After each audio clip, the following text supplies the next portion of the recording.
Previously on Last Class. Por que conhecer o histórico dessa obra vai te auxiliar no processo de análise, serviço que você e a sua equipe vão realizar nesse local? Como que conhecer os materiais que provavelmente foram utilizados pode te ajudar a fazer um trabalho muito melhor? Vai na fonte, como é que faz pra raiar o dia? No horizonte, no horizonte, esse lugar é uma maravilha, mas como é que faz pra sair daí? É pela ponte, pela ponte. Em 1890, a ponte Forth Bridge foi projetada para estabelecer uma ligação ferroviária direta entre o Nordeste e o Sudeste da Escócia, passando aí por uma vasta extensão de mar. É um conjunto de estruturas aqui com um total de mais ou menos 3 quilômetros de extensão. Nós vemos na foto trechos em treliça reta e vemos um trecho gigantesco em duplo cantilever, ou cantilever, onde cada vão tem mais de 500 metros. Que tipo de estrutura é essa? Grande parte dos cálculos aqui eram inéditos nessa época, como a análise de tensões em fase de montagem. Hoje, essa obra é a segunda maior ponte ferroviária com um vão do tipo cantilever, tendo sido a maior até 1917, quando a Ponte de Quebec, no Canadá, foi concluída.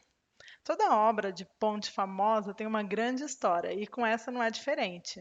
Primeiro de tudo, a ideia era uma obra que ela tivesse menos apoios possíveis, porque a sondagem do local já indicava um solo com muita lama, e o fundo do canal tinha quase 40 metros de profundidade. Essa informação é antiga e atual, né? A gente vai sempre tentar diminuir a quantidade de apoios, pilares e fundação no meio do mar.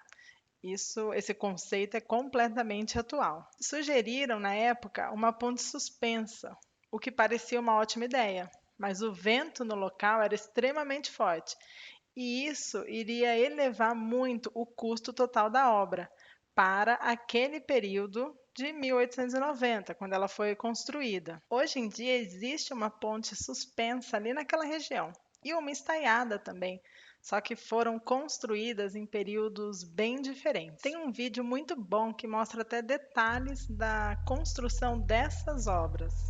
Olha só.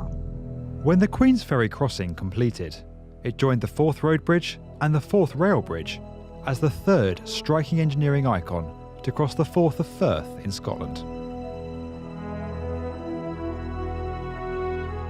Aqui ele fala sobre essas três pontes, a primeira construída no século XIX, a segunda no século XX e essa terceira no século XXI. O interessante é que, se você chegou até aqui, você já consegue definir esses períodos. Represents the engineering pinnacle of their day.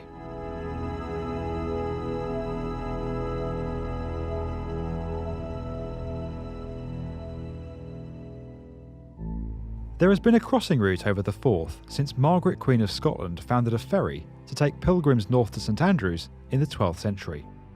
Now, almost 1,000 years later, the three crossings form an important part of Scotland's transport infrastructure.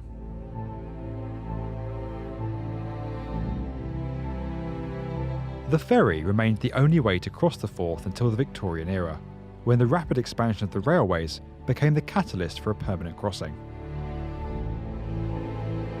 Bridging the 1.5-mile span would connect Edinburgh to Fife and dramatically reduce the rail travel time between London and Aberdeen from 13 to 8.5 hours. The resultant bridge, completed in 1890, is the world's most famous cantilever and an iconic symbol of Scotland that in 2016 was voted the country's greatest man-made wonder. Os 3 primeiros anos foram dedicados à construção dos pilares de granito sobre os quais a ponte seria apoiada. Para isso, eles construíram como se fossem tubulões, mas eram grandes caixões, grandes cilindros de ferro forjado lançado no fundo do mar, alcançando aí a média de 30 metros do nível da água para baixo, alcançando aí os pontos de apoio, já que eles não estavam nos pontos mais profundos do canal. The human cantilever at a lecture to the Royal Institution in London in 1887. As the 521-metre span was almost 4 times as large as any railway bridge previously built in the United Kingdom, construction of the fourth bridge posed immense challenges. Each of the 3 main towers is supported on 4 separate granite foundations, constructed within iron caissons. From these towers, the arms of the bridge were extended outwards. This demonstrated the buildability of a cantilevered system as construction takes place by building out from one support using no temporary support structure. The bridge's structure supported itself and provided a platform for the workmen. In total, 50,000 tonnes of steel were used in the superstructure, held together with over 6.5 million rivets. When it opened in 1890, the fourth bridge had the world's longest single cantilever span. It's still in operation and now carries 200 trains every day. In 2015, the bridge was designated a UNESCO World Heritage Site. Agora ele fala sobre a construção das 2 outras pontes, essa suspensa e a próxima estaiada. Mas aí eu deixo para você conferir lá no canal do YouTube, porque aqui eu queria falar de novo dessa figurinha, onde mostra como funcionam os carregamentos nesse tipo de estrutura. Eu tenho o primeiro apoio do lado esquerdo, representado pela figura de um homem, onde em um dos lados, em uma das mãos, ele tem um contrapeso, representado por uma fundação, um pilar com fundação, onde a gente já consegue visualizar que direção que é essa reação de apoio existente nesse pilar. Porque do outro lado desse apoio, ou seja, no outro braço desse homem, representado aí como apoio, eu tenho uma estrutura em balanço. E o mesmo acontece com o outro apoio, representado por um outro homem. No meio, eu tenho um vão central, que é uma estrutura completamente apoiada nos 2 balanços. Então, representada aí na figura de um rapaz, bem no meio da foto, ele está completamente apoiado nos 2 balanços. E esse equilíbrio, ele é configurado com os contrapesos. Como você percebeu no vídeo, a gente já não mais encontra esse tipo de estrutura com muita facilidade. A gente tem poucas obras principais construídas até hoje. Como a ideia aqui era vencer um grande vão, a gente encontrou aí alternativas bem mais econômicas para isso. Acompanha comigo. A teoria clássica de Morse, que vocês já viram quando estudam concreto armado, é fundamental para o concreto armado, foi apresentada inicialmente em 1902. Em 1917, veio a primeira ponte em concreto armado brasileira, a Ponte Maurício de Nassau, em Recife. Tem aproximadamente 180 metros de comprimento por 16 metros de largura. Eu falo 16 metros considerando um aumento de 4 metros sobre a largura da ponte que foi construída inicialmente. Ela passou por muitas reformas, foi até reconstruída. Ela é dividida em 7 vãos. Esses vãos a gente vê que são arcos de parábola, sendo 5 deles de 30 metros e 2 de 13 metros. O engenheiro Emílio Balgart fez inúmeras obras no país. Descendente de alemães, começou os estudos em Santa Catarina e depois mudou para a Faculdade Federal do Rio de Janeiro. Montou, em 1925, o primeiro escritório de projetos de estruturas de concreto armado no Brasil. Então, ele é muito reconhecido por isso. Você vê esse nome em muitos lugares. Ele permaneceu projetista e professor até o final da carreira. Além de pontes, ele também fez muitas edificações, como o Copacabana Palace ou o Hotel Central no Rio também. Em 1914, a Ponte Pêncil em São Vicente, litoral sul de São Paulo. Uma obra bem bonita que passou já por várias reformas, como a troca de cabos de aço, o piso de madeira que foi substituído e a estrutura que foi pintada com tinta resistente à corrosão. Vocês já repararam que muitas obras são pintadas? Afinal, essas estruturas estão totalmente expostas.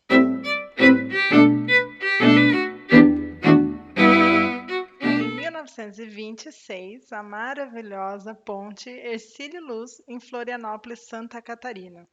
A ponte foi projetada nos Estados Unidos da América, ou seja, uma obra desse porte ainda não era feita com tanta segurança aqui no Brasil. Então, ela foi feita lá, trazida e montada aqui no local. E já estamos falando de 1920, foi logo ali atrás, 95 anos atrás.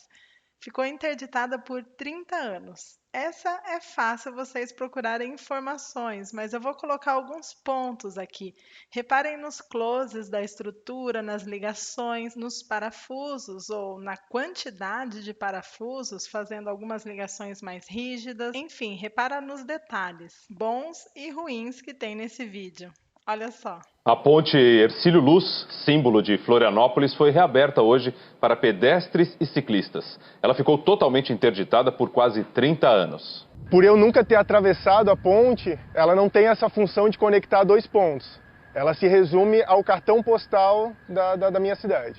Hoje, Felipe foi uma das 50 mil pessoas que testemunharam um momento histórico para os catarinenses. A reabertura da ponte Hercílio Luz. Eu digo que é um presente para todos os catarinenses de nascença e também os que estão aqui de coração. Teve música, desfile de carros antigos e até esporte radical. Inaugurada em 1926, com 800 metros de extensão, foi a primeira e por 49 anos a única ligação da ilha de Santa Catarina ao continente. A maior ponte pêncil de aço do país é tombada pelo Instituto do Patrimônio Histórico e Artístico Nacional. Mas nas últimas décadas, não foi só motivo de orgulho. A Hercílio Luz foi fechada pela primeira vez em 1982. Chegou a ser reaberta 6 anos depois, mas só para pedestres e ciclistas. Até que em 1991 foi completamente interditada por causa do risco de vir abaixo. Em 37 anos, muito dinheiro público foi gasto para manter a ponte de pé. Quase 690 milhões de reais. Esse valor foi investigado numa CPI na Assembleia Legislativa de Santa Catarina. Além disso, o Ministério Público do Estado move uma ação contra empresários e servidores estaduais por descumprimento de contratos de obras. Os promotores pedem à Justiça que os acusados sejam condenados por improbidade administrativa e devolvam aos cofres públicos 233 milhões de reais. Eu costumo dizer que hoje a ponte Hercílio Luz tem duas questões históricas. Primeiro, ela tem o valor histórico sentimental para o catarinense, para o estado de Santa Catarina, e segundo, ela seguramente vai se tornar um dos melhores exemplos do mau uso do dinheiro público no país. Agora o que todos esperam é que esse cartão postal de Florianópolis possa ser usado e bem cuidado.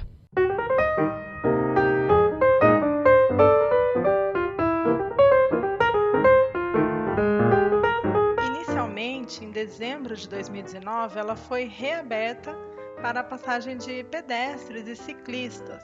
E depois de 20 dias, em janeiro, ela foi aberta para passagem de veículos. Hoje ela está funcionando normalmente. E nesse vídeo a gente vê um registro lá do dia da reinauguração.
Nesse período, a gente pode falar sobre o início da construção de grandes rodovias no Brasil. E a primeira estrada de rodagem no Brasil é considerada a ligação entre Minas Gerais e Rio de Janeiro. A gente encontra na internet um vasto histórico sobre isso. A construção dessas rodovias começaram de fato na década de 1920. E eu falo construção pensando numa rodovia pavimentada, com uma velocidade média de 30 quilômetros por hora. Essas construções começaram primeiro no Nordeste, em programas de combate às secas, e depois a primeira rodovia pavimentada é a Rio-Petrópolis, hoje conhecida como a rodovia Washington Luiz. O que impulsionou essas obras foram basicamente três fatores: a criação do Fundo Rodoviário Nacional, a fundação da Petrobras em 54 e a implantação da indústria automobilística em 57. A primeira rodovia pavimentada, que ligava Rio a Petrópolis, foi inaugurada em 28, quando Washington Luiz já era presidente. E quando a gente fala Washington Luiz, não pode confundir a rodovia de São Paulo com o que a gente conhece aqui hoje como BR-040, que liga Rio de Janeiro e vai até o Distrito Federal. E eu estou te falando isso porque se existe construção de rodovia, existe construção de pontes e viadutos, que nem sempre eu vou citar aqui por serem obras mais simples. 1928 é o ano em que nós consideramos, de fato, através de muitos relatos, a descoberta do concreto protendido, através do engenheiro Eugène Freycinet. Oficialmente, agora começavam as publicações e o desenvolvimento da teoria acerca do concreto protendido. A gente vai encontrar alguns problemas ainda que hoje nós reconhecemos como uma dificuldade que existia no início do concreto protendido, que é trabalhar com as perdas de proteção ao longo do tempo. E logo depois, em 1930, uma outra obra muito emblemática, a Ponte do Rio do Peixe, entre as cidades de Erval do Oeste e Joaçaba, em Santa Catarina. A primeira ponte construída no sistema de balanços sucessivos também foi feita pelo engenheiro Emílio Balgatti. Esse estudo, elaborado pelo professor Eduardo Tomás, do IME, no Rio de Janeiro, menciona essa ponte como o método cantilever brasileiro. De fato, esse tipo de estrutura funciona mais ou menos assim. Balanços sucessivos, a gente começa construindo pelos pilares, e quando chega na superestrutura, o tabuleiro ele é construído de uma forma alternada, mantendo o equilíbrio do trecho no vão central e o tabuleiro na região próxima aos encontros, no outro vão. Essa forma de construção ela permite que a estrutura tenha um equilíbrio do tabuleiro dessas duas partes. Então, o final dessa construção é com uma duela central que vai ligar o tabuleiro do lado esquerdo com o tabuleiro do lado direito. A gente vê melhor isso nessa foto. Aqui eu já tenho construído os pilares, o tabuleiro e o fechamento do tabuleiro na região do vão central é a última etapa dessa construção. A gente vê aqui outras fotos com a construção do tabuleiro avançando, chegando aí até a região central, que a gente chama a duela de fechamento desse vão. E aqui uma foto da ponte pronta, já finalizada. Esse tipo de construção de sistema estrutural em balanço sucessivo se assemelha um pouco com o que a gente viu lá atrás quando falava do cantilever, ou cantilever. Aqui eu tenho alguns detalhes também, como a apresentação de uma rótula temporária, bem ali no topo do pilar, durante a fase de construção do tabuleiro, desses balanços sucessivos. Repare aqui as barras da armadura de 38 milímetros e o aço utilizado tinha uma resistência última de 370 MPa, bem diferente do que a gente tem hoje. As emendas eram feitas com roscas, então para emendar as barras de aço. E aqui uma vista lateral com os trechos que são as etapas de construção. Depois que é finalizada a parte de construção desses vãos, a rótula ela é preenchida com concreto. Então, cria aqui uma continuidade entre pilar e viga. Logo, eu tenho uma estrutura hiperestática, com 3 vãos e 4 apoios. Esse documento apresenta mais alguns detalhes. A gente vê também um pouco melhor nesse desenho sobre as etapas de concretagem do tabuleiro. O que a gente comentou sobre contrapeso pode ser necessário aqui durante a fase de construção para manter o equilíbrio. E esse estudo também faz uma análise das obras que foram construídas após a construção dessa ponte sobre o Rio do Peixe. Criou-se uma certa tendência em relação às dimensões. Por causa da construção de uma forma muito equivocada, de uma edificação muito próxima ali da ponte, como é o caso dessa foto, e apresenta até pavimentos que foram construídos posteriormente. Junto a uma enchente devastadora, a ponte sobre o Rio do Peixe foi a ruína. Isso foi em 1983. Essa enchente, ela foi de uma proporção tão grande que derrubou a ponte, derrubou edificações, casas, ela destruiu grande parte daquela região ali no entorno do rio. Essas fotos foram tiradas do livro Pontes Brasileiras, do engenheiro Augusto Vasconcelos. A gente vê aqui também detalhes de locomotiva, estação, que foram à ruína por conta dessa enchente. Inclusive, a gente consegue visualizar a região ali onde se tinha a rótula temporária.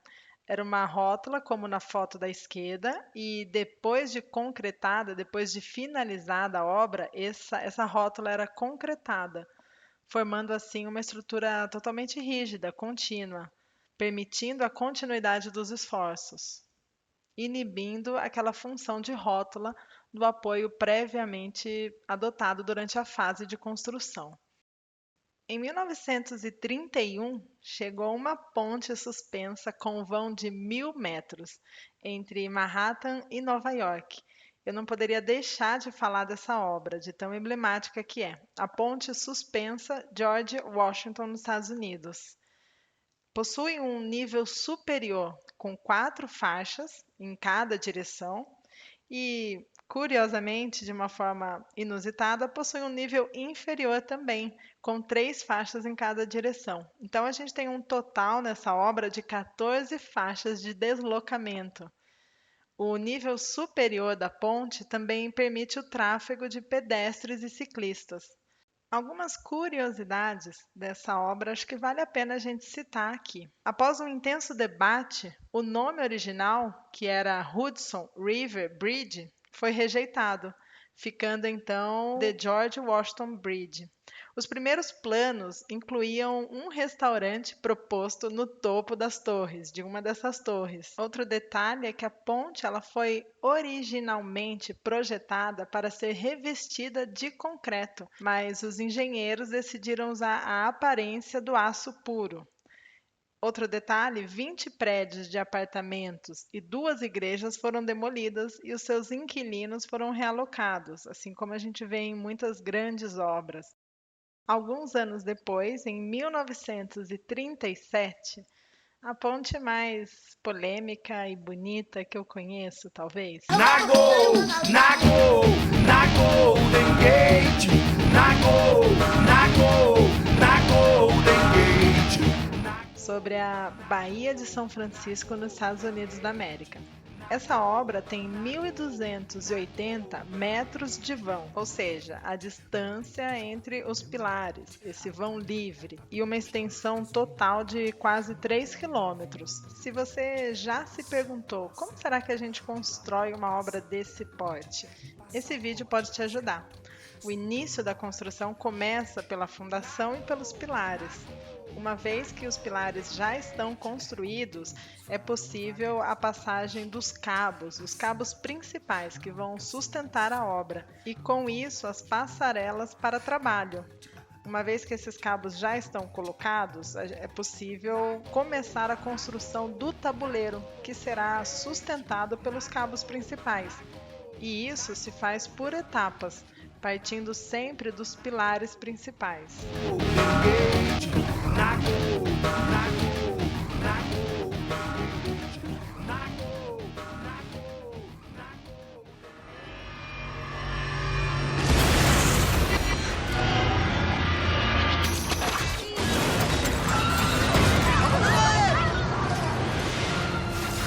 Agora, certamente você já deve ter visto essa obra ser destruída milhares de vezes. Claro, nos filmes de Hollywood.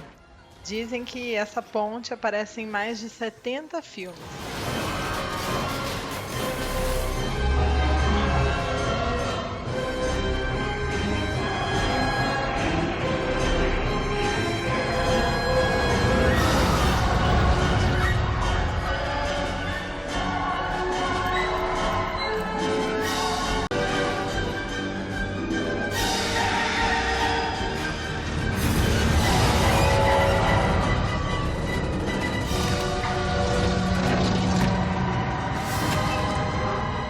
Charles always wanted to build bridges.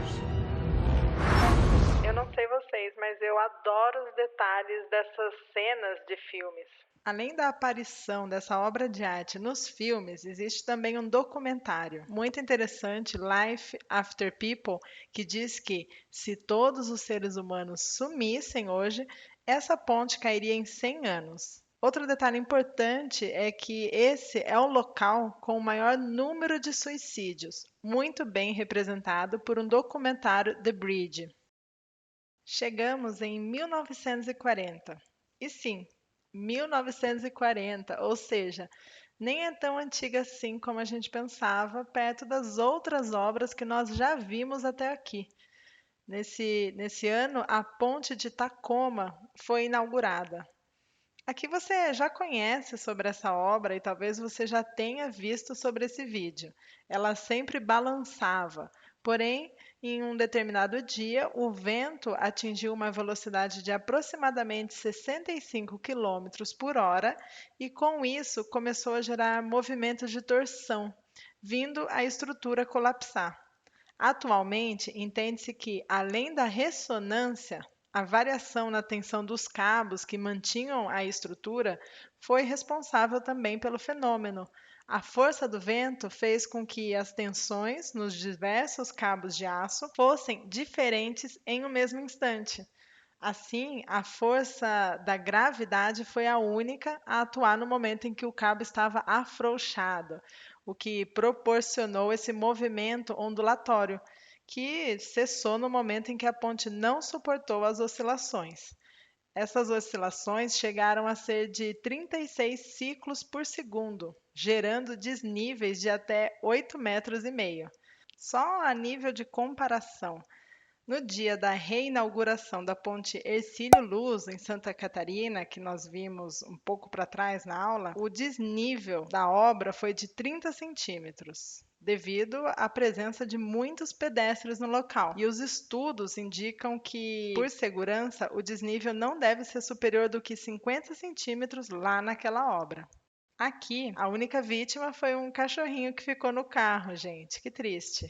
Em 1950, reconstruíram a obra e em 2007 duplicaram a via, construindo uma nova ponte no outro sentido de tráfego. Vale a pena destacar aqui que é um pouco complexo esse tipo de construção, construir uma nova obra muito próxima de uma obra muito antiga, principalmente com uma preocupação ali no conflito das fundações.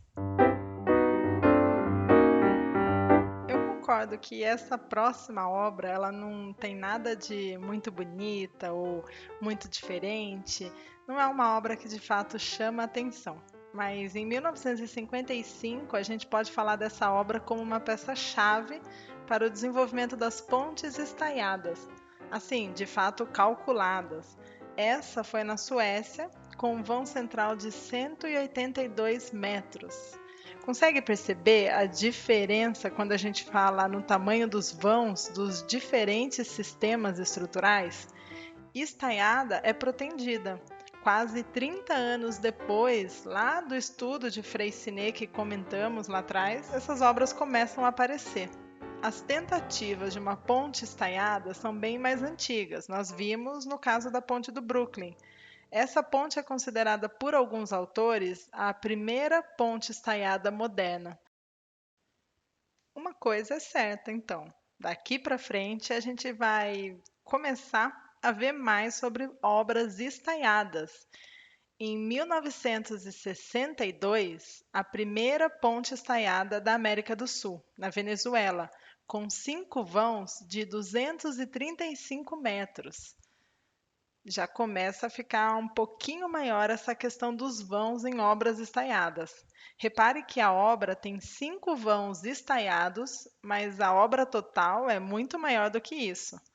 E os outros vãos são apoiados. Você já reparou nisso? Quando a gente fala de uma certa obra, que é uma obra estaiada, por exemplo, não necessariamente toda a ponte em sua extensão será estaiada. Muito provável, esse sistema estrutural de estais protendidos, ele vai ocorrer onde eu preciso de grandes vãos. No restante, de repente, eu não estou mais no mar ou no rio, e eu posso ter vários apoios mais próximos, uma obra em vigas retas, me atende muito bem. E eu acabo gerando uma economia muito grande no total dessa obra. Eu te avisei que daqui para frente a gente ia ver bastante sobre obras estaiadas, protendidas. Em 1969, outra obra muito importante, a Ponte Ni, na Alemanha. Ela tem uma geometria assimétrica e um vão de 319 metros, de um total de 560 metros de extensão total da obra. Ela está sobre o rio Reno, um dos principais rios da Europa, e o tabuleiro possui 29 metros de largura e 3,35 metros de altura. Não parece pela foto, eu concordo. Por causa dos estais assimétricos, o engenheiro preveu pontos de ancoragem para manter o equilíbrio dos esforços dos estais no vão maior com os estais no vão menor, mais próximo do encontro, em relação ao mastro principal, conforme você vê nessa foto. Agora eu tenho uma pergunta. Você consegue visualizar todas as forças que estão atuando nessa obra?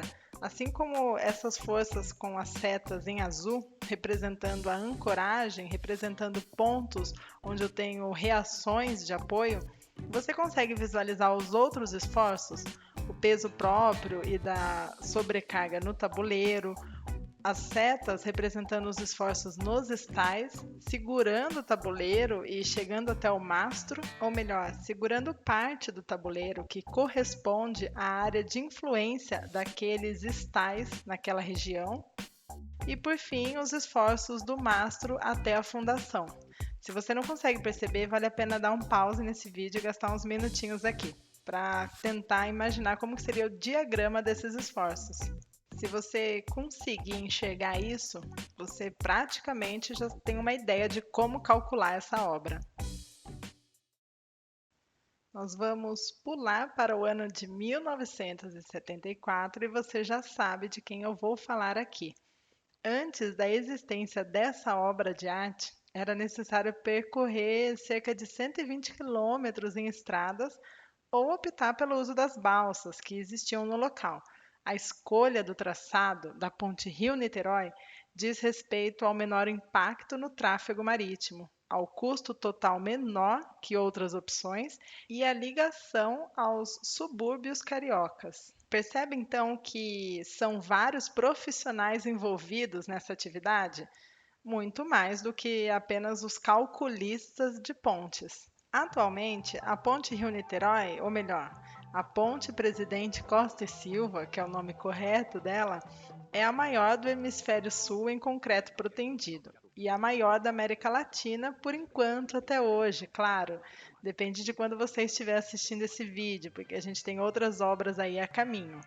A estrutura recebe mais de 150 mil passageiros por dia, segundo as informações da concessionária Ecoponte, que é responsável em administrar esse trecho. Também é conhecida como a obra que tem o maior vão em linha reta do mundo e o maior conjunto de estruturas protendidas da América. São vários recordes aí. Vários documentos a respeito da obra, das atividades de manutenção, vocês encontram hoje na internet, então não sobra muita coisa nova para ser falada sobre ela. A obra começou em 69, 14 quilômetros de extensão, com 9 quilômetros sobre o mar. Percebe então como funciona o complexo todo que envolve a construção de uma ponte ou viaduto.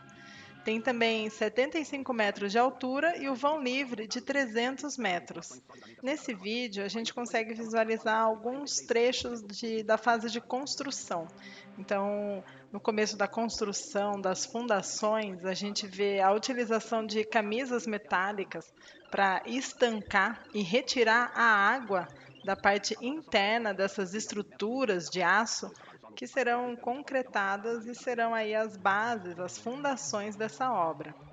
Uma obra desse nível, desse porte, exige um canteiro de obras gigantesco, como esse que a gente vê na imagem, com espaço para concretagem das estruturas pré-moldadas, acomodação até a utilização dessas peças. Então, nós temos trechos em vigas, temos trechos em aduelas de concreto e o vão principal, um trecho em estrutura metálica. Essas estruturas que compõem a superestrutura são o que nós chamamos de vigas caixão, que são vigas que têm paredes laterais e inferior, e a parte interna ela é vazia.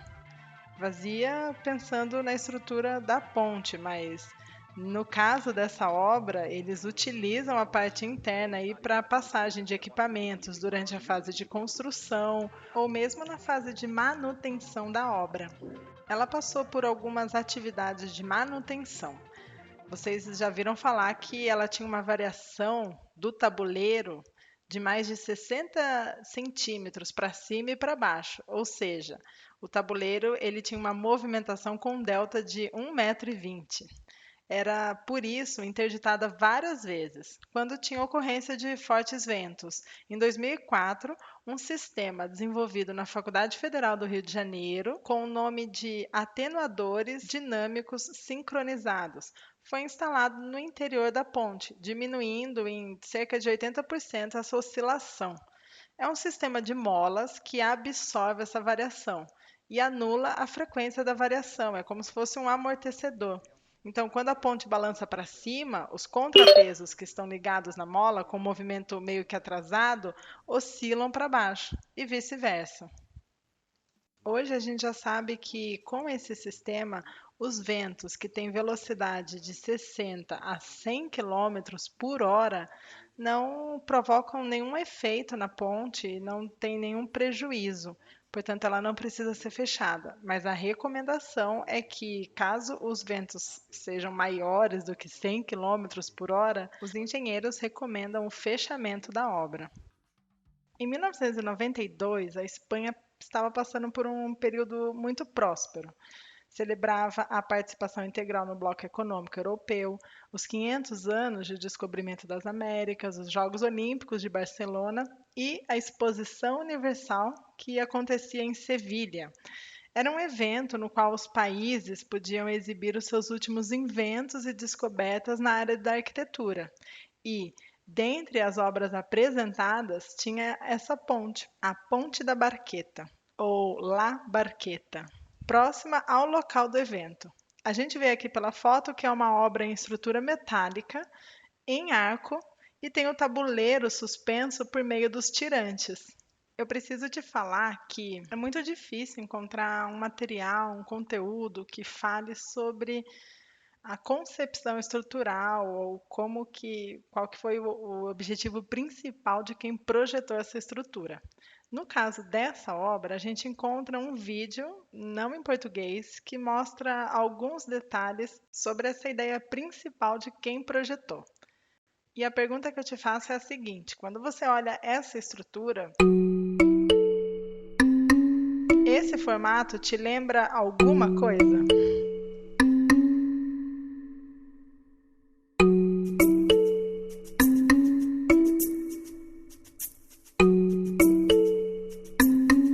Aquí tenéis la barqueta. Es una maravilla, bueno, aparte de las formas y de todo estéticamente, la idea, bueno, es un puente precioso, precioso, que para mí es uno de los que más me gustan de Juan José, el puente de la Barqueta. Y que podemos entender bien cómo funciona muchas veces utilizando la biología.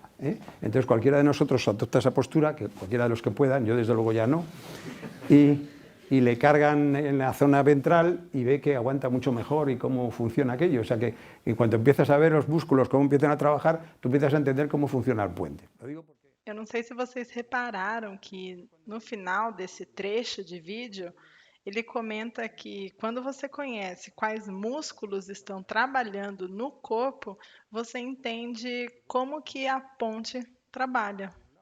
E isso é um conceito incrível na área de estruturas.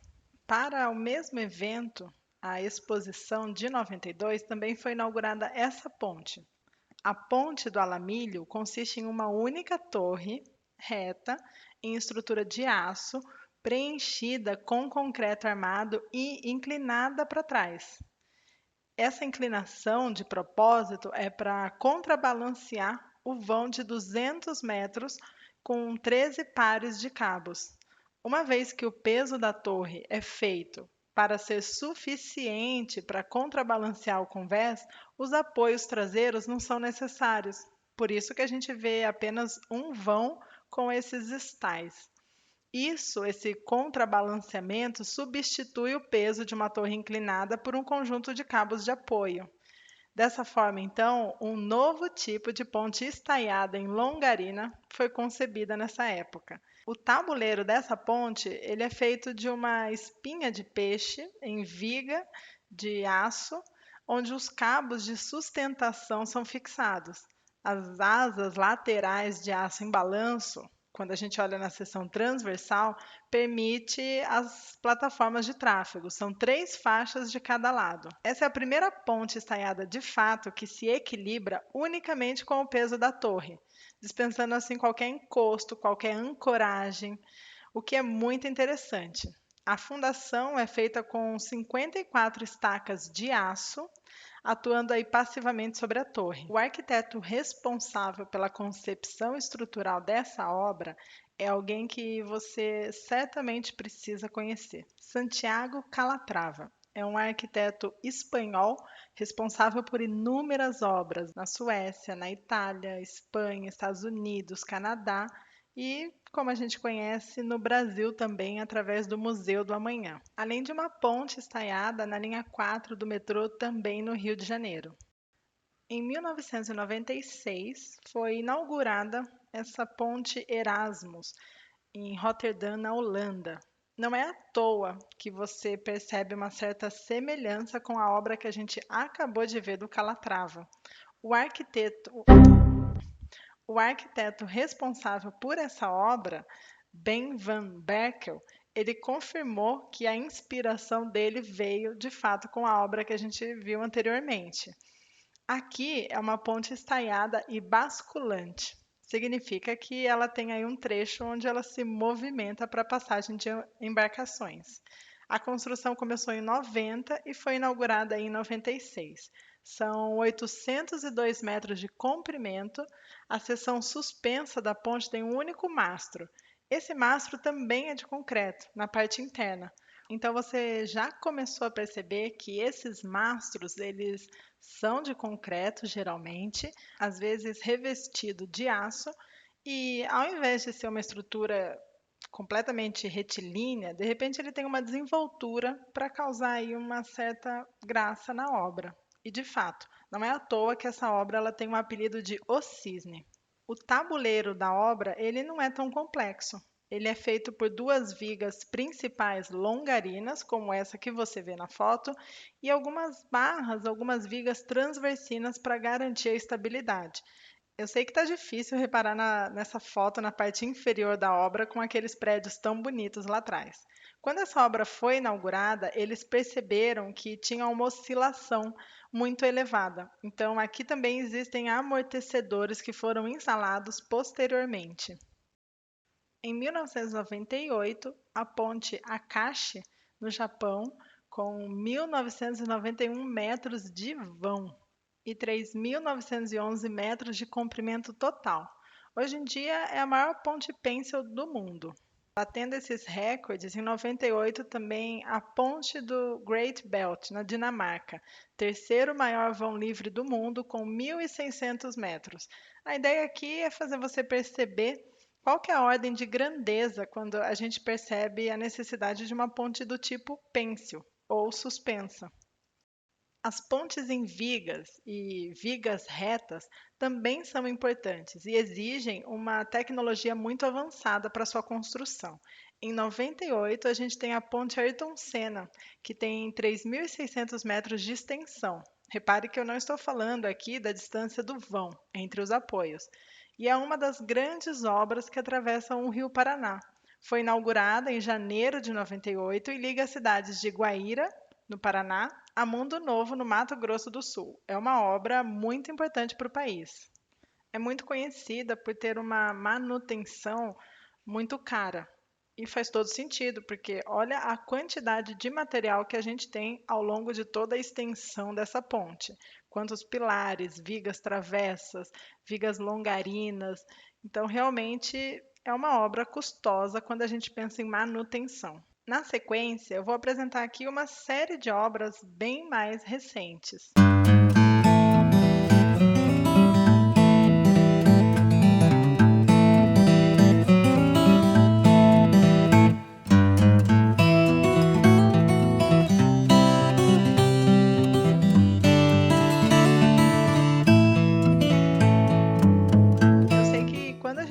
De ponte estaiada no Brasil, em São Paulo, não é dessa obra que você lembra, mas essa é a primeira ponte estaiada no país, construída na capital paulista, próximo à estação Santo Amaro do metrô. Teve as obras concluídas em 99. O interessante é que essa obra contou com o apoio de uma empresa francesa que nos transferiu a tecnologia. Mas depois dessa obra, a gente não precisou mais de apoio externo. Os engenheiros daqui já adquiriram o domínio da técnica. E agora a gente tem a nossa própria concepção de obra.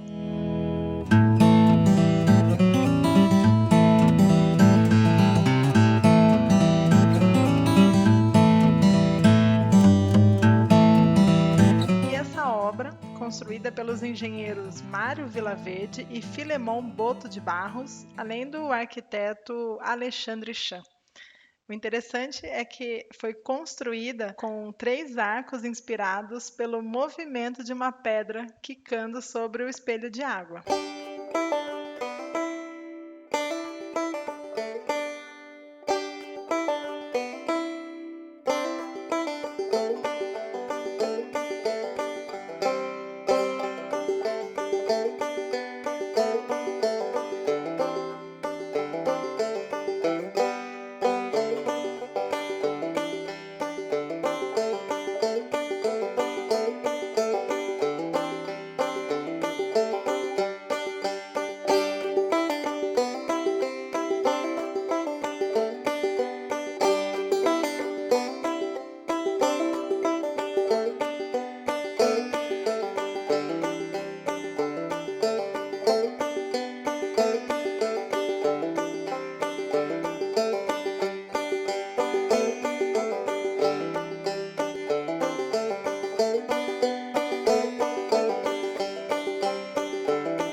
Garibaldi é a segunda ponte estaiada do Brasil em curva.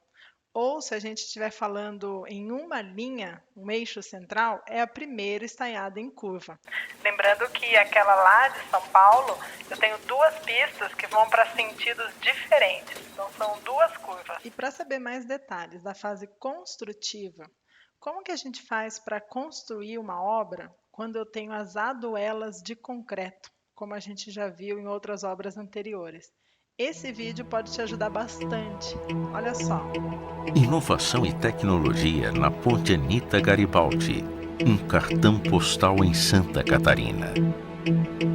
Construída no canal de Laranjeiras, em Laguna, entre as lagoas de Santo Antônio dos Anjos e Imaruí, A Ponte Anita Garibaldi, ou Ponte de Laguna, como também é conhecida, é a primeira ponte estaiada em curva suspensa apenas pelo plano de estais central no Brasil e faz parte das obras de duplicação da BR-101.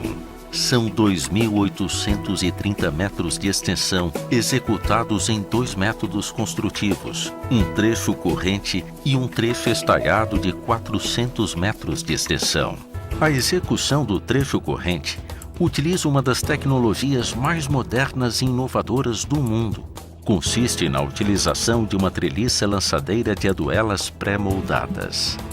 Trazido especificamente para a construção da ponte, o equipamento importado de Portugal e único no Brasil é um dos mais modernos existentes hoje no mercado, tendo como diferencial a capacidade de executar e protender um vão completo.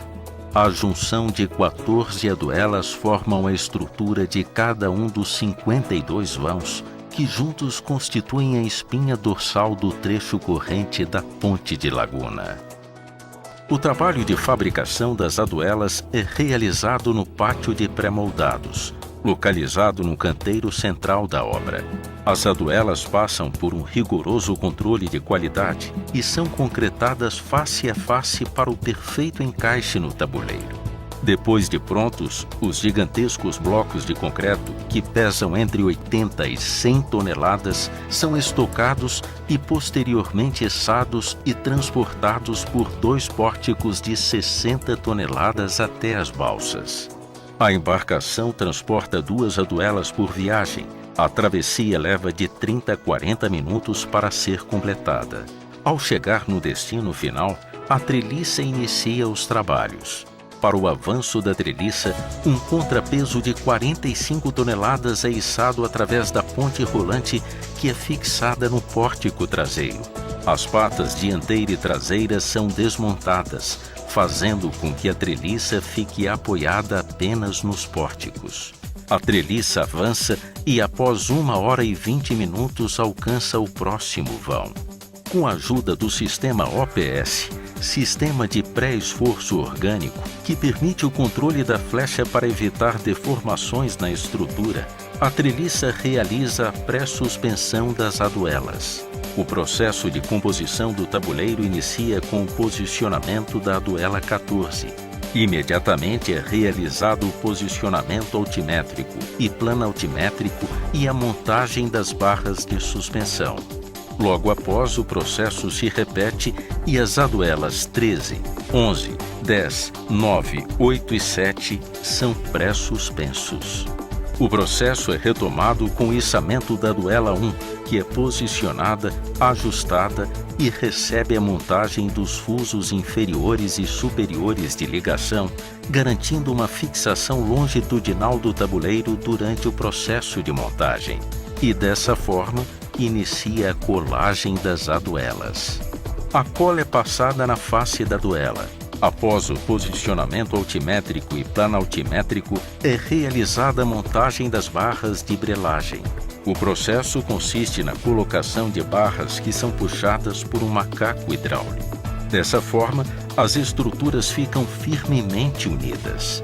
Uma a uma, as aduelas são colocadas e o processo se repete até a última. Após estarem visivelmente juntas, as aduelas recebem mais um processo de fixação, o da passagem das cordoalhas. Por dentro dos 7 pares de bainhas, são passadas 27 cordoalhas, o bloco de ancoragem instalado e os clavetes colocados. Os cabos são puxados por um macaco hidráulico, a proteção, fazendo com que a estrutura fique completamente enrijecida e com os encaixes perfeitos.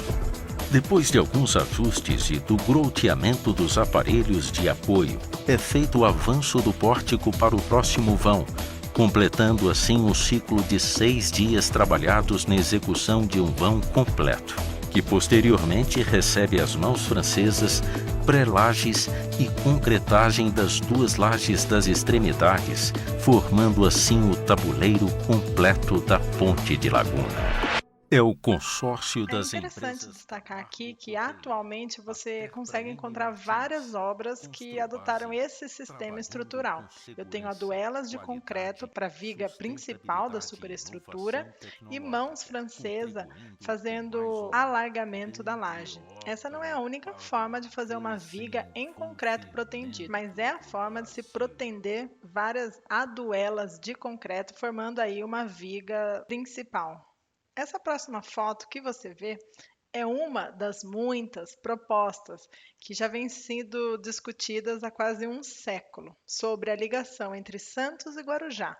É um projeto de uma ligação seca, pode ser uma ponte ou um túnel, só que muita coisa já aconteceu nesse meio do caminho. Desde 1927 já se estuda a construção de um túnel para a passagem de um bonde elétrico. Posteriormente, em 48, apareceu uma proposta para o governador do estado de São Paulo para construir uma ponte. Além da proposta dessa ponte estaiada, já teve ponte em arcos, já teve ponte pêncil ou suspensa e também já teve o projeto do túnel.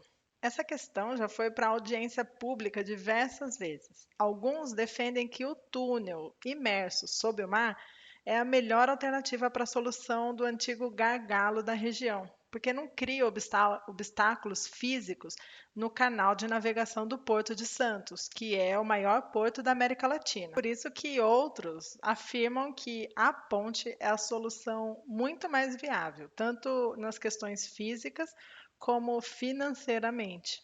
Até aqui você percebeu como é complexa a construção de uma obra de arte especial. Aqui no vídeo a gente vê sobre a Ponte do Abunã, sobre o Rio Madeira, inaugurada agora, em 2021.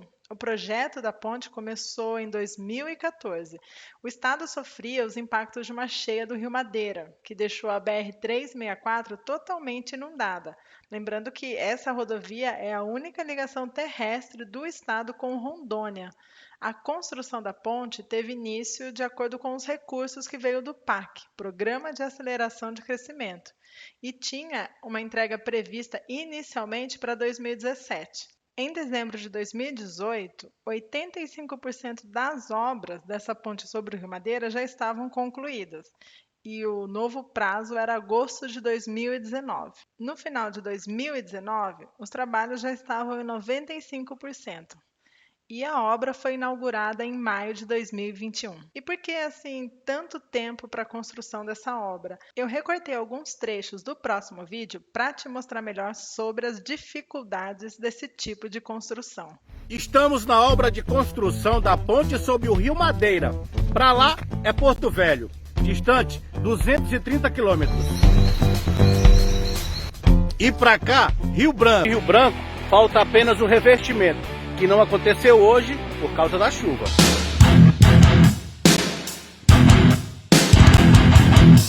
Quem mora na Amazônia sabe, boa parte do ano é de chuva. Quando isso acontece, os trabalhadores preferem ficar nessa parte coberta. É essa a ocupação quando o tempo não permite trabalhar em campo aberto.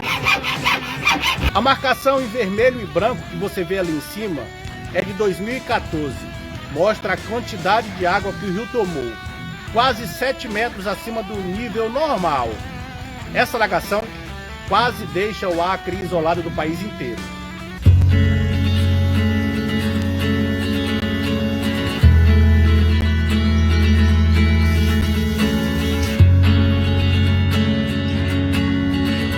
A ponte tem 1.085 metros. Você já poderia até passar com o seu carango, mas